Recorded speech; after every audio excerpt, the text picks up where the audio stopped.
Hi friends, మీరు చూస్తున్నారు MSK tech tutorials. ఈరోజు వీడియోలో చాలా ఇంట్రెస్టింగ్ టెక్ న్యూస్ ఉంది. దాన్ని మిస్ అవ్వకుండా ఉండాలంటే ఈ వీడియోని చివరి వరకు చూడండి. ఈరోజు న్యూస్లో ఫస్ట్ న్యూస్ వచ్చేసి నెట్వర్క్ ఇన్సైట్స్ నిలిపివేసిన గూగుల్. 2017లో ప్రారంభించిన నెట్వర్క్ ఇన్సైట్స్ సర్వీసెస్ను గూగుల్ రీసెంట్గా నిలిపివేసింది. ఈ సర్వీస్తో ఏ ప్రాంతంలో నెట్వర్క్ ఎలా ఉందో గూగుల్ గుర్తించి ఆ టెలికాం ఆపరేటర్కు సమాచారం పంపేది. దీంతో కవరేజ్ తక్కువగా ఉన్న ప్రాంతంపై టెల్కోలు సులువుగా దృష్టి పెట్టేవి. కానీ యూజర్స్ డేటాను ఇతరులకు ఇచ్చిన పలు కంపెనీలు ఇటీవల కాలంలో ఇబ్బందులు పడడంతో గూగుల్ అప్రమత్తమై ఈ డేటా షేరింగ్ సర్వీసెస్ను ఆపేసింది. ఇది ఓ విధంగా టెలికాం కంపెనీలకి ఇబ్బందికరం.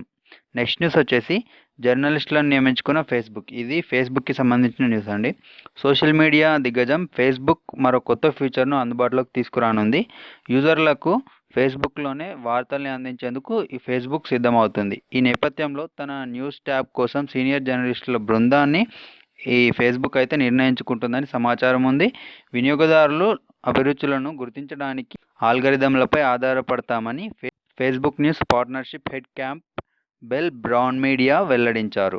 నెక్స్ట్ న్యూస్ వచ్చేసి గెలాక్సీ నోట్ 10 ప్లస్కి సంబంధించిన న్యూస్ అండి. ఇది శాంసంగ్లో కొత్త model Galaxy Note 10 plus Indian మార్కెట్లో లాంచ్ అయింది. IPhone XS Max, Google Pixel 3 XL, OnePlus 7 ప్రోలకు పోటీగా నోట్ 10 ప్లస్ను శాంసంగ్ తీసుకొస్తుంది. 12GB ర్యామ్, 256GB ఇంటర్నల్ మెమరీతో ఇదైతే రానుంది. దీని ప్రైస్ వచ్చేసి మనం చూసుకున్నట్లయితే 79,999 రూపీస్గా నిర్ణయించబడింది. OnePlus 7 Pro కంటే దీని ప్రైజు మనకి 22,000 ధర ఎక్కువగా ఉంటుంది. అయితే ఐఫోన్ ఎక్సెస్ మ్యాక్స్ కన్నా దీని ధర కొంచెం తక్కువగానే ఉంటుంది. నెక్స్ట్ న్యూస్ వచ్చేసి వివోకు సంబంధించిన న్యూస్ అండి. భారతదేశంలో వివో 4,000 కోట్ల పెట్టుబడులు పెడుతుంది. భారత్లో 4,000 కోట్ల పెట్టుబడులను పెట్టనున్నట్లు చైనా మొబైల్ సంస్థ వివో వెల్లడించింది. వివో మొబైల్స్కు డిమాండ్ పెరుగుతుండడంతో గ్రేటర్ నోయిడాలో కొత్త ప్లాంట్ ఏర్పాటు చేయాలని చెప్పేసి నిర్ణయించిందని Vivo India director Nipun Marya తెలిపారు. ప్రస్తుతం నోయిడాలో ప్లాంట్ ఏటా 2.5 కోట్ల మొబైల్ ఫోన్లను ఉత్పత్తి చేస్తుందని, కొత్త ప్లాంట్ అందుబాటులోకి వస్తే ఉత్పత్తి సామర్థ్యం 5 కోట్లకు చేరుకుంటుందని ఆయన చెప్పారు. నెక్స్ట్ న్యూస్ వచ్చేసి రెడీమేడ్ దుస్తువుల సంస్థ క్లాసిక్ పోలో ప్లాస్టిక్ వాటర్ బాటిళ్లతో దుస్తులను రూపొందించింది. 50% వరకు ప్లాస్టిక్, మిగతా 50% నూలుతో బట్టలను తయారు చేయగా ఈ ఏడాది చివరి నుంచి మార్కెట్లోకి అందుబాటులోకి రానున్నాయని ఈ సంస్థ తెలిపింది. ప్రస్తుత మార్కెట్లో ఉన్న వాటికంటే వీటి ధర ఎక్కువగా ఉంటుందని కంపెనీ జనరల్ మేనేజర్ శ్రీకాంత్ పేర్కొన్నారు. త్వరలో వెదురుతో తయారు చేసిన దుస్తుల్ని కూడా తీసుకొస్తామని చెప్పేసి న్యూస్ అయితే చెప్పారు. సో నెక్స్ట్ న్యూస్ వచ్చేసి మండపాలకు విద్యుత్ టారిఫ్. వినాయక చవితికి మనం అందరం వినాయకుడి విగ్రహాలను అయితే నిలబెడతాం కదండి. ఈ వినాయకుడి విగ్రహాలు నిలబెట్టే మండపాలలో తెలంగాణ స్టేట్ గణేష్ మండపాలకు టెంపరీ పవర్ కనెక్షన్లు ఇస్తున్నట్లు దక్షిణ తెలంగాణ విద్యుత్ పంపిణీ సంస్థ తెలిపింది. సెప్టెంబర్ 2 నుండి 12వ తేదీ వరకు 11 రోజుల పాటు గణేష్ మండపాలకు తాత్కాలిక ఎల్టీ కనెక్షన్ ఇవ్వనున్నారు. విద్యుత్ కనెక్షన్ కోసం నిర్ణయించిన ఫీజును మండప నిర్వాహకులకు చెల్లించాలని, అనుమతి లేకుండా అంటే పర్మిషన్ లేకుండా వినాయక విగ్రహ మండపాలకి ఈ కనెక్షన్స్, ఎలక్ట్రిక్ కనెక్షన్స్ పర్మిషన్ లేకుండా కరెంటు తీగలకు కొండీలు తగిలించవద్దని చెప్పేసి TSSPDCL CMD సూచించారు.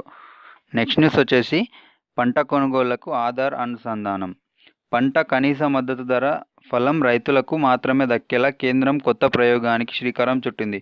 ప్రభుత్వ సంస్థలు సేకరించే అన్ని రకాల పంట ఉత్పత్తులను ఆధార్తో అనుసంధానం చేసే ప్రక్రియ ఒడిశాలో తొలుత పైలట్ ప్రాజెక్టుగా ప్రారంభించబడింది. ఆ తర్వాత దేశవ్యాప్తంగా దానిని ప్రవేశపెట్టనున్నారు. దీనికోసం దేశవ్యాప్తంగా అన్ని సేకరణ కేంద్రాల్లో కంప్యూటర్ వ్యవస్థ ఏర్పాటు చేయనున్నారు.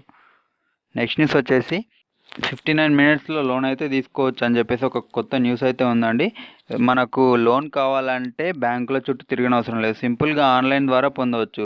రుణాల మంజూరును మరింత వేగవంతం చేయాలని నిర్ణయించిన ప్రభుత్వ రంగ బ్యాంకులు PSB లోన్స్ ఇన్ 59 మినిట్స్ పోర్టల్లో home loan, vehicle loan, personal లోన్తో పాటు ఇతర లోన్స్ కూడా చేర్చనున్నారు.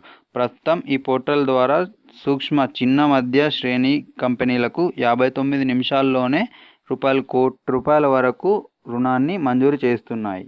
నెక్స్ట్ న్యూస్ వచ్చేసి మనకి ఎక్స్బాక్స్ అడాప్టివ్ కంట్రోలర్ గురించి అండి. గేమింగ్ ప్రపంచాన్ని ఇంకా బాగా ఆస్వాదించడానికి ఎక్స్బాక్స్ అడాప్టివ్ కంట్రోలర్ మార్కెట్లోకి వచ్చింది. మైక్రోసాఫ్ట్కి సంబంధించిన మైక్రోసాఫ్ట్ సంస్థ ఈ కంట్రోలర్ను అభివృద్ధి చేసింది. చేతి కదలికలతో ఆటలను ఆడడానికి ఇది బాగా ఉపయోగపడుతుంది. కొత్తగా వచ్చిన ఇన్వెన్షన్లలో ఎక్స్బాక్స్ అడాప్టివ్ కంట్రోలర్ కూడా ఒకటి. నెక్స్ట్ న్యూస్ వచ్చేసి మెర్సిడెస్ బెంజ్ కార్లలో సీక్రెట్ ఫీచర్ అయితే ఒకటి ఉందని చెప్పేసి న్యూస్ ఉంది. మెర్సిడెస్ బెంజ్ కార్లలో ట్రాకింగ్ డివైస్ లొకేషన్ సెన్సార్ అనే ఫీచర్లు ఉన్నట్లు తాజాగా వెలుగులోకి వచ్చింది.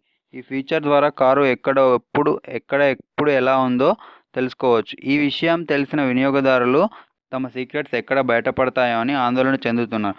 కాగా ఐరోపా డేటా రక్షణ చట్టం ప్రకారం కార్లలో ఇలాంటి ఫీచర్లు ఉండకూడదని చెప్పేసి తెలుస్తుంది. చూసారు కదా ఫ్రెండ్స్ ఈరోజు టెక్ న్యూస్. ఈ వీడియో మీకు నచ్చినట్లయితే లైక్ చేయండి, షేర్ చేయండి, నా ఛానల్ని సబ్స్క్రైబ్ చేయండి. Thanks for watching.